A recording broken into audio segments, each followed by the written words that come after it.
everyone, Krista Moser here. Today I'm going to do a little tutorial on bias binding, how to cut it and what to do with it. Bias binding is best used on quilts that have a scalloped border, like the one behind me. The border's been cut in a serpentine way, and so the binding needs to bend around it. The way we do that is by cutting the binding on the diagonal. So I've got about a yard of fabric here. I'm using stripe because it's the easiest to show you just what's going on. And so you're going to take your fabric and fold it in like a napkin fold. So I'm taking it from the corner and I'm bringing it straight up. That's a pretty good sized piece of fabric.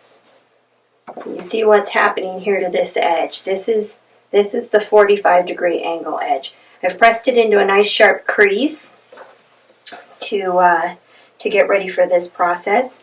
Now I'm going to fold it over again where my folded edges meet. It's a little too long for my ruler still, so I'm going to have to fold it one more time. This is just to get the first cut. So now I'm going to take the ruler and I'm cutting off that fold.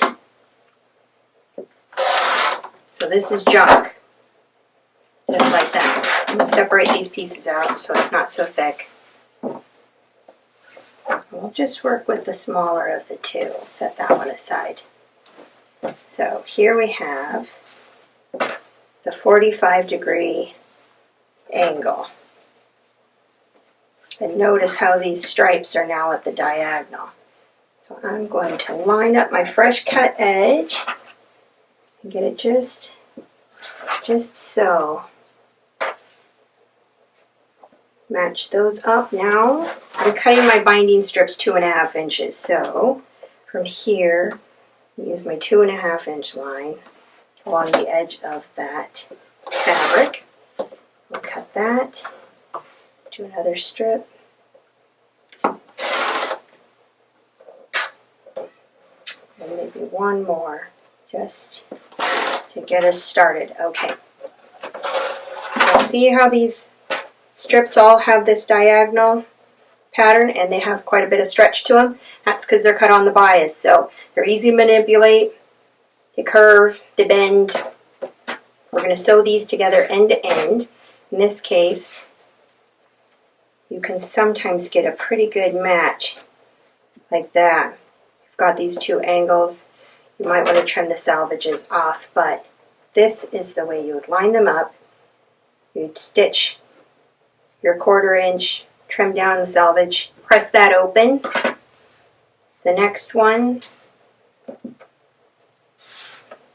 be end to end like that. Same thing. And this, we can actually line up the stripes from both strips here. So you can make your gray and your white line up. You've got to sew from here to here. My suggestion would be to take the ruler and line it up and then use your fabric marking pen to draw a line so you've got a perfect match.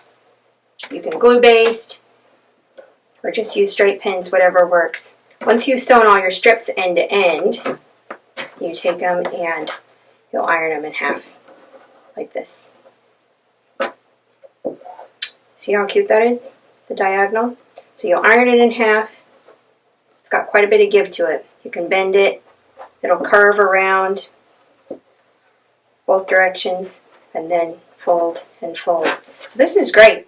So it would be really cute. It makes kind of a candy cane border, even on a straight quilt. It doesn't have to be a scalloped edge. You can use this kind of binding for some added detail at the edge. I hope that helps. Give it a try.